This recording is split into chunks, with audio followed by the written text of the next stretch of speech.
નમસ્કાર KTV news સાથે હું છું કિરણ। નજર કરી મહત્વના સમાચાર પર તો દાહોદ જિલ્લામાં માસૂમનો હત્યારો આચાર્ય રિમાન્ડ પર આગામી 27 સપ્ટેમ્બર સુધીના રિમાન્ડ મંજૂર કરાયા। પોલીસે 14 દિવસના રિમાન્ડની કરી હતી માંગણી। લીમખેડાની એડિશનલ ડિસ્ટ્રિક્ટ સેશન કોર્ટમાં રજૂ કરાયો છે આરોપી આચાર્ય તરફથી કોઈ જ વકીલ હાજર નહીં। આરોપીઓએ પોતે જ કોર્ટ સમક્ષ પોતાનો જવાબ કર્યો। આચાર્યએ કહ્યું પોલીસે તપાસ કરી તે સાચી હશે। દાહોદનો બાળકીની હત્યા કરવામાં દુષ્કર્મના પ્રયાસના આરોપીની ધરપકડ કરાઈ છે। દાહોદ જિલ્લામાં ચકચાર મચાવે તેવો કિસ્સો સામે આવ્યો છે। માસૂમનો હત્યારા આચાર્યની રિમાન્ડ મંજૂર કરાયા છે। આગામી 27 સપ્ટેમ્બર સુધીના રિમાન્ડ મંજૂર કરાયા। પોલીસે 14 દિવસના રિમાન્ડની માંગણી કરી છે। લીમખેડાની એડિશનલ ડિસ્ટ્રિક્ટ સેશન્સ કોર્ટમાં રજૂ કરાયો આરોપી આચાર્ય તરફથી કોઈ જ વકીલ હાજર ન હતું। આરોપીઓએ પોતે જ કોર્ટમાં સમક્ષ પોતાનો જવાબ રજૂ કર્યો છે। આચાર્યએ કહ્યું પોલીસે તપાસ કરી તે સાચી હશે। મહત્વનું છે કે પોલીસે પૂછતાછ દરમિયાન આચાર્યએ ખુદ કબૂલ્યો હતો કે તેને જ આ દુષ્કર્મ કરવાનો પ્રયાસ કર્યો હતો અને ત્યારબાદ ગોંધીને બાળકીની હત્યા કરી છે। બાળકીની માતાએ આચાર્ય પર વિશ્વાસ રાખી અને શાળાએ મોકલવા માટે તેની કારમાં બેસાડી ત્યારે તેના નાપાક ઇરાદાથી આચાર્યએ 6 વર્ષની બાળકી પર દુષ્કર્મ આચર્યું। આ મુદ્દે વધુ વિગત આપવા માટે નિતેશ પ્રજાપતિ સંવાદદાતા જોડાઈ ચૂક્યા છે ફોન લાઈન પર। નિતેશ, આરોપીના રિમાન્ડ મંજૂર કરાયા છે, વકીલ કોઈ હાજર નથી, તેમનો ખુદ પોતે જવાબ આપી રહ્યા છે, શું વધુ વિગત? જી, તોરણી પ્રાથમિક શાળાના આચાર્ય દ્વારા જે ધોરણ 1 ની 6 વર્ષીય બાળકી સાથે દુષ્કર્મનો પ્રયાસ કરી અને ત્યારબાદ તેની હત્યા કરવામાં આવી હતી। જે હત્યાને લઈને પોલીસ દ્વારા સઘન તપાસ કરવામાં આવી હતી અને જે આ ઘટનામાં આચાર્ય આરોપી સાબિત થતા તેને આજે ધરપકડ કરી અને કોર્ટમાં રજૂ કરવામાં આવ્યો હતો। પરંતુ કોર્ટમાં આરોપી તરફે જે તાલુકાના જે વકીલો છે, જે બાર એસોસિએશન છે, તેમને ઠરાવ કરીને આ જે નરાધમ જે આચાર્ય છે તેના પક્ષમાં પોતાનો જે વકીલ તરીકે રજૂ થવા માટે કોઈ પણ વકીલ તૈયાર ન હતા અને કોર્ટમાં રજૂ કર્યા બાદ કોર્ટ દ્વારા આરોપીની સીધી પૂછપરછ કરવામાં આવી હતી અને કોર્ટમાં પોલીસ દ્વારા 14 દિવસના રિમાન્ડ માંગવામાં આવ્યા હતા, જેમાં કોર્ટે 4 દિવસના રિમાન્ડ મંજૂર કર્યા છે। હાલ જે આરોપી છે એ પોલીસના રિમાન્ડમાં છે અને પોલીસ દ્વારા આ તમામ જે ઘટના બની છે તેનું રિકન્સ્ટ્રક્શન કરવામાં આવે છે અને આ જે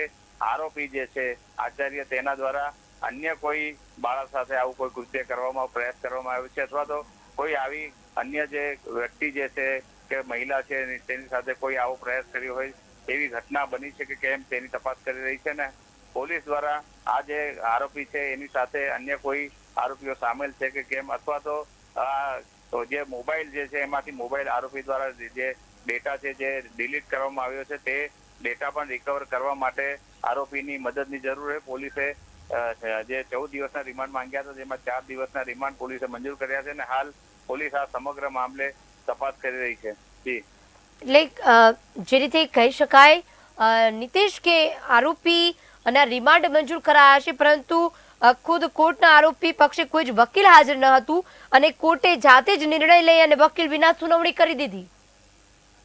જે કોર્ટ દ્વારા તો આરોપીને જે સરકાર તરફે એક વકીલની નિયુક્તિ કરવામાં આવી હતી, તાત્કાલિક અસરથી તેને હાજર કરવા ફરમાન કરવામાં આવ્યું હતું, પરંતુ તેમ છતાં પણ જે વકીલ મંડળની જે નિર્ણયને ગ્રાહ્ય રાખીને જે વકીલ પણ હાજર ન રહેતા કોર્ટ કાર્યવાહીમાં સમયનો વિલંબ થતા કોર્ટે આખરે આ નિર્ણય લેવાની જરૂર પડી હતી અને આરોપીને બચાવ પક્ષમાં એમનો પક્ષ મૂકવા માટે કોર્ટ તરફથી કહેવામાં આવ્યું હતું અને આરોપીએ ને કોર્ટ દ્વારા પૂછવામાં આવ્યું હતું કે પોલીસે 14 દિવસના રિમાન્ડ માંગ્યા છે, તમારું શું કહેવું છે? તો આરોપીએ જણાવ્યું હતું કે 14 દિવસના આટલા બધા દિવસના રિમાન્ડ ના હોય અને આમાં મેં જે પોલીસને જે કંઈ પણ પોલીસ દ્વારા મને પૂછપરછ કરવામાં આવી છે તમામ જે માહિતી જે મેં પોલીસને પૂરી પાડી છે એટલે હવે કોઈ રિમાન્ડની જરૂર રહેતી નથી। પરંતુ કોર્ટમાં જે સરકાર પક્ષે જે સરકારી વકીલ છે તેમના દ્વારા ધારદાર દલીલો કરવામાં આવી હતી અને પોલીસની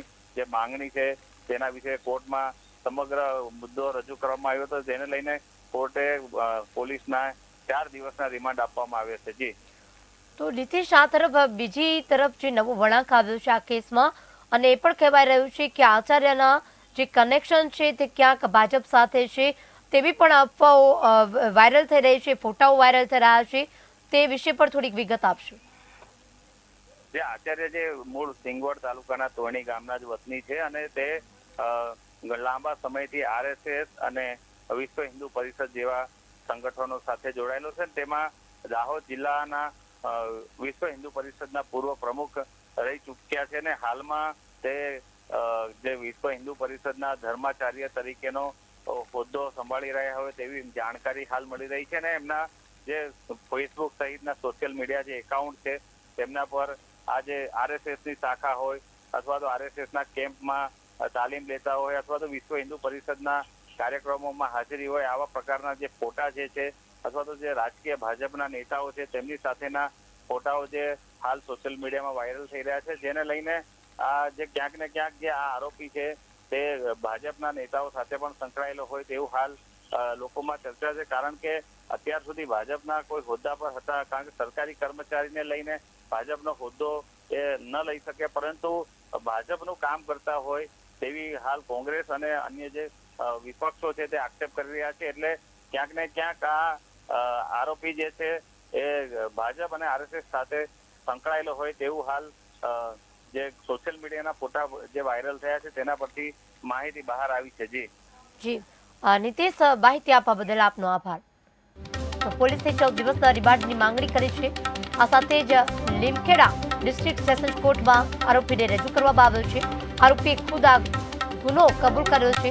પોલીસ જે પૂછતાછ કરી રહી છે તે સાચી હશે તેવું પણ કબૂલ્યું છે. અત્યારે દાહોદમાં બાળકીના પરિવારમાં ઘેરા પ્રત્યાઘાત પડ્યા છે. આચાર્ય જે તેના પિતા નહીં પરંતુ દાદાની ઉંમરનો છે, તેણે આ ઉઠીને કાર્ય કર્યું છે, જેને લઈને દાહોદમાં આ બાબતને લઈને ભારે ચકચાર મચી છે. આરોપી આચાર્ય તરફથી કોઈ જ વકીલ હાજર ન હતું. અંતે કોર્ટે પોતાની તરફથી નિર્ણય સંભળાવ્યો છે. આગળની કાર્યવાહી હાથ ધરાઈ છે.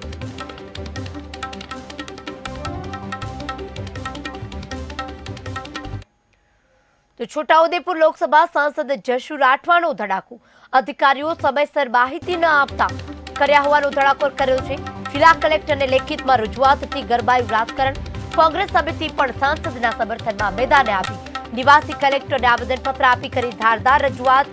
સંસદ સભ્ય યોગ્ય રીતે કામ કરી શકે તે માટે સહકારની માંગ કરી છે. જશુ રાઠવાએ મોટો ધડાકા કર્યો અને કહ્યું છે કે કોઈ પણ અધિકારી છે તે યોગ્ય કામ નથી કરી રહ્યું, સમયસર માહિતી નથી આપી રહ્યું, જેને લઈને જિલ્લા કલેક્ટરને લેખિતમાં રજૂઆત આપી છે. રાજકારણ આ બાબતને લઈને ગરબાયું છે. કોંગ્રેસ સમિતિ પણ સાંસદના સમર્થનમાં મેદાને આવી છે. નિવાસી કલેક્ટરને આવેદનપત્ર આપી આ રજૂઆત કરી છે. ધારદાર રજૂઆતથી રાજકારણ ગરબાયું છે. સંસદ સભ્ય યોગ્ય રીતે કામ કરી શકે તે માટે સહકારની માંગ કરવામાં આવી રહી છે. આવેદનપત્ર કરવામાં આવી છે.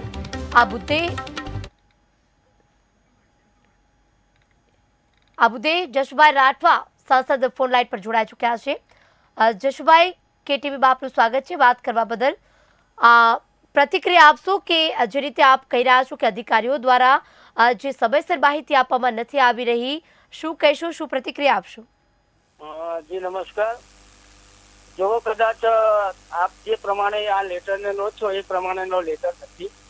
મારો લેટર કલેક્ટરને લખ્યો છે એ સંકલનની જે બેઠક દર મહિને થતી હોય એની અંદર અમે લોકો જે પ્રજાલક્ષી પ્રજાહિતના પ્રશ્નો હોય એ પ્રશ્નો લખીને મોકલતા હોય એ અમને સમયસર જવાબ મળે, જેથી કરીને સંકલનની બેઠકના વહેલા મળે તો અમે એ જવાબનો અભ્યાસ કરી અને પછી અમે બેઠકમાં જઈએ તો અમારે એ સરકારશ્રીની જે બેઠક છે એમાં વધારાનો સમય ન વેડફાય એના માટે કરીને અમે કલેક્ટરને વિનંતી કરી છે. બાકી આમાં અમને કોઈ અધિકારીઓ વિશે કોઈ પણ ફરિયાદ નથી કે રોષ પણ નથી અને અધિકારીઓ અમારા સીધા પ્રમાણે કામ કર્યા જ કરે. જી, જસુભાઈ, આપનું કહેવું છે કે અધિકારીઓ છે તે સમયસર માહિતી નથી આપી રહ્યા અને જેને કારણે રાજકારણ પણ ગરમાયું છે અને ક્યાંક આપ કહી રહ્યા છો કે હજી કલેક્ટરને લેખિતમાં ધારદાર રજૂઆત કરાઈ છે અને કોંગ્રેસ પણ સમર્થનમાં આવ્યું છે આપની સાથે. એવું તો નથી હોતું મેડમ. અમે ધારદાર કોઈ રજૂઆત નથી કરતા. અમારી ફરજમાં આવતી વાત અમે કલેક્ટર શ્રી આગળ મૂકી છે અને જે પ્રમાણે અમને સમયસર જવાબ મળી જાય તો અમે એનો અભ્યાસ કરીને સંકલનની બેઠકમાં ઉપસ્થિત રહી. આ જ વિષય છે, બાકી એવો કોઈ વિષય છે નહીં. અને આ ખરેખર તો આ મારો જે પત્ર છે એનો પૂરેપૂરો અભ્યાસ કરવો જોઈએ. આ પત્રનો અર્થનો અનર્થ કરીને લોકો લીધો છે. જી, એટલે જસુભાઈ, આપ જે રજૂઆત કરી છે તેના સાથે સમર્થન કોંગ્રેસ પણ આવ્યું છે તમારા સમર્થનમાં. કોંગ્રેસનું પણ એવું માનવું છે કે અધિકારીઓ છે તે સમયસર કામ નથી કરી રહ્યા. એ તો કોંગ્રેસને તો એ જ માનતા હોય ને. અમારા માટે તો એવો કોઈ વિષય છે જ નહીં. સરકાર અમારી છે, અધિકારીઓ અમારા છે, એ તો કામ અમારા કીધા પ્રમાણે કરે છે, કરવાના છે. જી, એટલે જસુભાઈ, આપનું માનવું છે કે તમારા કામમાં ક્યાંક વિલંબ આવી રહ્યો છે, તમને યોગ્ય માહિતી નથી મળી રહી જેથી તમે યોગ્ય રીતે કામ નથી કરી રહ્યા. એ તો અધિકારીઓ કદાચ વિલંબ થોડો ઘણો થાય તો એના માટે અમે વિનંતી સમયસર વહેલો જવાબ મળી જાય એ વિનંતી કરી છે. અમારો કોઈ આક્રોશ નથી. જી જી, જસુભાઈ, કેટીવી સાથે વાત કરવા બદલ આપનો આભાર. છોટાઉદેપુરના લોકસભાના સાંસદ જશુભાઈ તે વાત કરી છે જેમાં અધિકારીઓ સમયસર માહિતી ન આપતા કલેક્ટરને લેખિતમાં રજૂઆત કરાઈ છે. કોંગ્રેસ સમિતિ પણ સાંસદ સમર્થનના મેદાને આવ્યું છે. અધિકારીઓ કામે ટાઈમે નથી કરી રહ્યા તે કહી રહ્યા છે, જેને લઈને કલેક્ટર સુધી રજૂઆત કરાઈ છે. જશુ રાઠવાનો ધડાકો છે. છોટાઉદેપુર લોકસભામાં અધિકારીઓ સમયસર માહિતી ન આપતા હોવાનો દાવો કર્યો છે. મહત્વનું છે કે જિલ્લા કલેક્ટરને પણ લેખિતમાં રજૂઆત કરતા રાજકારણ ગરમાયું છે. કોંગ્રેસ સમિતિના સભ્યો પણ ત્યાં હાજર હતા અને તેઓએ પણ આ બાબતને લઈને સમર્થન આપ્યું છે.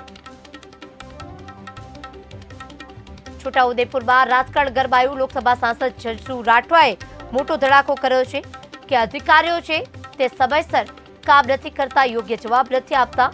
જિલ્લા કલેક્ટરને લેખિતમાં રજૂઆત કરી છે. જો તેમને યોગ્ય સમયે જવાબ આપવામાં આવે, કામની માહિતી આપવામાં આવે તો તેમનું કામ છે તે યોગ્ય રીતે કરી શકે. આ મુદ્દે વધુ વિગત આપવા માટે મહેશ બારિયા ફોન લાઈન પર જોડાઈ ચૂક્યા છે. મહેશ, અત્યારે છોટાઉદેપુરનું રાજકારણ ગરમાયું છે. એક તરફ સાંસદનું કહેવું છે કે તેમને યોગ્ય જવાબ આપવામાં નથી આવી રહ્યા, કોંગ્રેસ પણ સમર્થનમાં આવ્યું છે. શું વધુ વિગત? આજે ચોક્કસ જવાબ સંકલ્પ સમિતિની મિટિંગમાં સાંસદે રજૂ કરેલા વિભાગમાંથી જે તે વિભાગના અધિકારીઓ એમને સમયસર જવાબ આપતા નથી અને જો જવાબ આપે છે તેમાં અધૂરી માહિતી આપે છે, જેથી સંકલ્પ સમિતિના આગળના દિવસે તેમને પ્રશ્નોના જવાબ આપે છે અને જેથી સમયસર જો સાંસદને જવાબ આપવામાં આવે તો જેનો અભ્યાસ કરી શકે. આ બાબતે જિલ્લા કલેક્ટરને સાંસદે લેખિત રજૂઆત કરી છે. જી, એટલે મહેશ, અત્યારે જે કહેવામાં આવી રહ્યું છે કે અધિકારીઓ છે તે અધૂરી જ માહિતી આપી રહ્યા છે, પૂરી માહિતી નથી આપી રહ્યા, એવું આવું એકવાર નહીં પરંતુ વારંવાર થઈ રહ્યું છે, જેના કારણે આવેદનપત્ર આપવામાં આવી રહ્યું છે. હા જી, જો સમયસર માહિતી આપવામાં આવે તો જેનો સંસદ દ્વારા અભ્યાસ કરવામાં આવે તેવું સાંસદ સાહેબ દ્વારા જણાવ્યું હતું. જી મહેશ, સમગ્ર વિગત આપવા બદલ આપનો આભાર. તો નિવાસી કલેક્ટરને આવેદનપત્ર આપી ધારદાર રજૂઆત કરાઈ છે.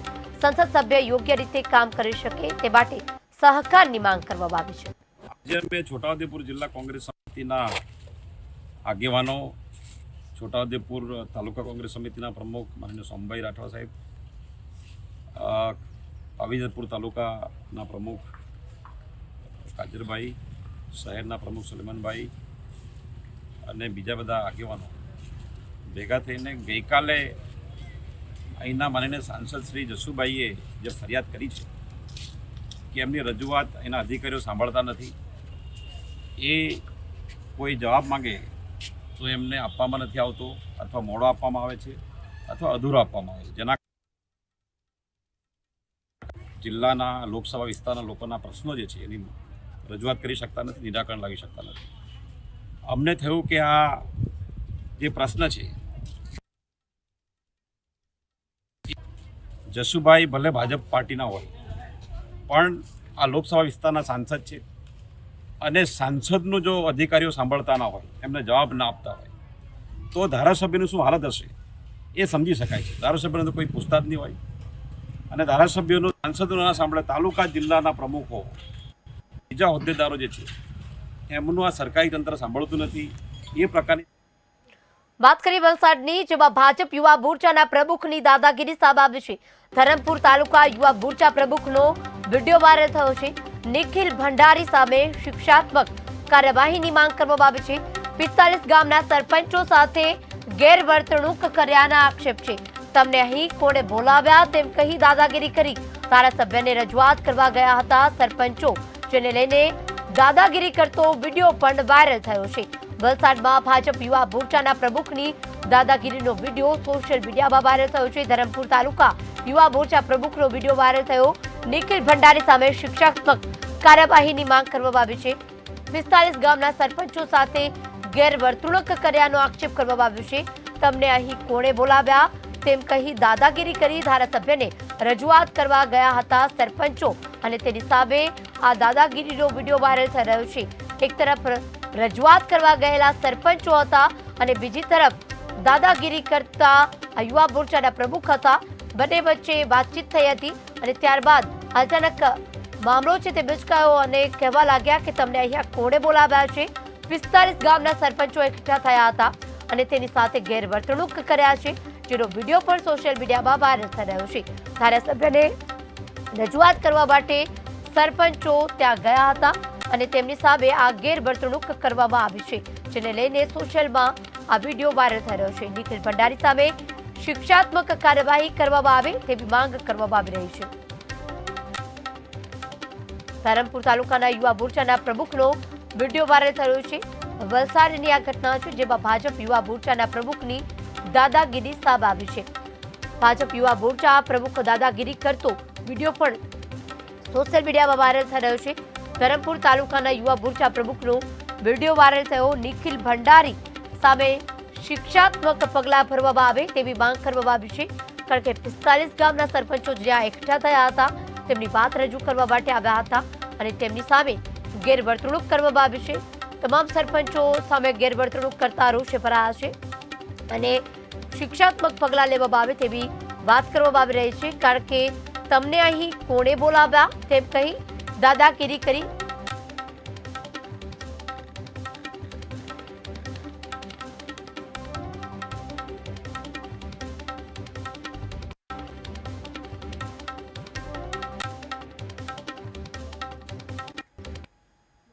તો જૂનાગઢ જિલ્લામાં વાયરલ ફીવરે લીધો છે ભરડો. તાવ, શરદી, ઉધરસની બીમારીમાં વધારો. જિલ્લામાં તાવની બીમારીએ બાથું ચક્યું. મોટી સંખ્યામાં લોકોનો હોસ્પિટલમાં ધસારો જોવા મળી રહ્યો છે. જૂનાગઢમાં વાયરલ ફીવરે ભરડો લીધો છે. હોસ્પિટલો છે તે દર્દીઓથી ઉભરાઈ રહી છે. તાવ, શરદી, ઉધરસની બીમારીમાં સતત વધારો થઈ રહ્યો છે. જિલ્લામાં તાવની બીમારીએ માથું ચક્યું છે. મોટી સંખ્યામાં લોકોનો હોસ્પિટલમાં ધસારો જોવા મળી રહ્યો છે. વાત છે કે વરસાદ બાદ ઠેર ઠેર જગ્યાએ મચ્છરનો ઉપદ્રવ થઈ રહ્યો છે. કાદવ કીચડનો ઉપદ્રવ થઈ રહ્યો છે, જેને લઈને પાણીજન્ય રોગ અને મચ્છરજન્ય રોગે ભરડો લીધો છે. રાજ્યમાં ઠેર ઠેર જગ્યાએ ડેન્ગ્યુ, મેલેરિયાના કેસમાં પણ નોંધપાત્ર વધારો થઈ રહ્યો છે. વાત કરી જૂનાગઢની, જૂનાગઢમાં પણ વાયરલ ફીવરે પણ ભરડો લીધો છે. આ મુદ્દે વધુ વિગત આપવા માટે પ્રકાશ દવે જોડાઈ ચૂક્યા છે ફોન લાઈન પર. પ્રકાશ, જૂનાગઢમાં અત્યારે હોસ્પિટલમાં જે દર્દીઓ ઉભરાઈ રહ્યા છે, શું વધુ વિગત? ચોક્કસ વાત કરવામાં આવે તો તાવ, શરદી અને ઉધરસ જેવા રોગથી અત્યારે દવાખાનાઓ ઉભરાઈ રહ્યા છે. જૂનાગઢમાં હાલમાં ડેન્ગ્યુના 2 કેસ જોવા મળ્યા છે, મેલેરિયાના 2 કેસ જોવા મળ્યા છે. ચિકનગુનિયાનો કોઈ કેસ હજી સુધીમાં જોવા મળ્યો નથી, પણ વાયરલ ઇન્ફેક્શનની એટલી બધી બીમારી છે જેના કારણે હાલ દવાખાનાઓ દર્દીઓથી ઉભરાઈ રહ્યા છે અને ઝાડા ઉલટી સહિતના કેસો વધતા જોવા મળી રહ્યા છે. જી પ્રકાશ, અત્યારે જૂનાગઢમાં જે રોગચાળો ફાટી નીકળ્યો છે, એટલે કે જે કહેવાય કે વધારે મચ્છરજન્ય અને પાણીજન્ય રોગના કારણે આ તમામ રોગચાળો અત્યારે વકરી રહ્યો છે. તંત્ર દ્વારા શું કામગીરી થઈ રહી છે? તંત્ર દ્વારા કોઈ ફોગિંગ કરવામાં આવી રહ્યું છે, દવાનો છંટકાવ વગેરે કોઈ કારીગરી થઈ રહી હોય? જે હાલ તો અત્યારે કોઈ એવી કામગીરી થઈ રહી નથી, પણ જે વરસાદિયા પછી પ્રથમ વીકમાં એવી કામગીરી શરૂઆતના દિવસોમાં વરસાદ રહ્યા પછી થોડાક દિવસોમાં થઈ હતી, પણ હાલમાં છેલ્લા ઘણા દિવસથી આવી કોઈ કામગીરી તંત્ર દ્વારા કરવામાં આવતી નથી, જેને લઈને હાલમાં મચ્છરોને એવો પણ રોગચાળો હોય જેને કારણે આ વાયરલ ઇન્ફેક્શનોથી લોકો દર્દીઓ ઉભરાઈ રહ્યા છે. એટલે પ્રકાશ, અત્યારે જે વિસ્તારોમાં વધારે વરસાદ હતો, જ્યાં પાણી ભરાયા હતા, તે જગ્યાએ કાદવ કીચડ હોવાના કારણે આ સમસ્યા સર્જાય છે, જેના કારણે કોઈ સફાઈ કરવામાં આવતી નથી. તંત્ર દ્વારા કોઈ પણ નક્કર પગલાં લેવામાં આવી નથી રહ્યા, જેના કારણે મચ્છરજન્ય રોગચાળો વધારે વકર્યો છે. જે ચોક્કસથી હાલ તો કઈ ગાળો કીચડ જેવું તો, કારણ કે ઘણા સમયથી તડકો નીકળતો હોય જેને કારણે ગાળો કીચડ જોવા નથી મળતા, પણ જે છે વાતાવરણની અસરને કારણે હાલમાં રોગચાળો ફેલાયો છે અને એની સામે તંત્ર દ્વારા કોઈ ડીડીટી છંટકાવ કે અન્ય કોઈ કરવામાં ન આવતું હોય જેને કારણે હાલમાં રોગચાળા છે એ ફાટી નીકળ્યો હોવાનું બહાર આવ્યું છે. પ્રકાશ, સમગ્ર વિગત આપવા બદલ આપનો આભાર. તો જૂનાગઢમાં રોગચાળાએ માથું ઉચક્યું છે. હોસ્પિટલો છે તે દર્દીથી ઉભરાઈ રહી છે. તાવ, શરદી, ઉધરસ બીમારી, આ સાથે ડેન્ગ્યુના 2 કેસ નોંધાઈ ચૂક્યા છે. વાયરલ ફીવરના કેસમાં વધારો થઈ રહ્યો છે, ત્યારે તંત્ર દ્વારા ખાસ દવાનો છંટકાવ છે તે શરૂઆતના દિવસમાં કરવામાં આવતો હતો, પરંતુ હાલ તે કામગીરી બંધ છે, જેથી મચ્છરનો ઉપદ્રવ વધી રહ્યો છે, તો આ સાથે મચ્છરજન્ય રોગચાળો પણ વધી રહ્યો છે. ખાસ તો જો આપણે જોઈએ શ્વસન તંત્રના એટલે કે અક્યુટ રેસ્પિરેટરી ટ્રેક ઇન્ફેક્શન એટલે શરદી, ઉધરસ, તાવની જો વાત કરીએ તો અત્યાર સુધીમાં સપ્ટેમ્બર માસમાં 68 જેટલા કેસીસ નું રિપોર્ટિંગ થયેલ છે અને ઝાડા ઉલટીના 99 જેટલા કેસ નોંધાયેલ છે. ચિકનગુનિયાનો એક પણ કેસ સદનસીબે હજુ નોંધાયેલ નથી અને ડેન્ગ્યુના 2 કેસ જોવા મળેલ છે અને મલેરિયાના 2 કેસ નોંધાયેલ છે. વાયરલ ઇન્ફેક્શનના કેસીસમાં થોડોક વધારો જોવા મળેલ છે અને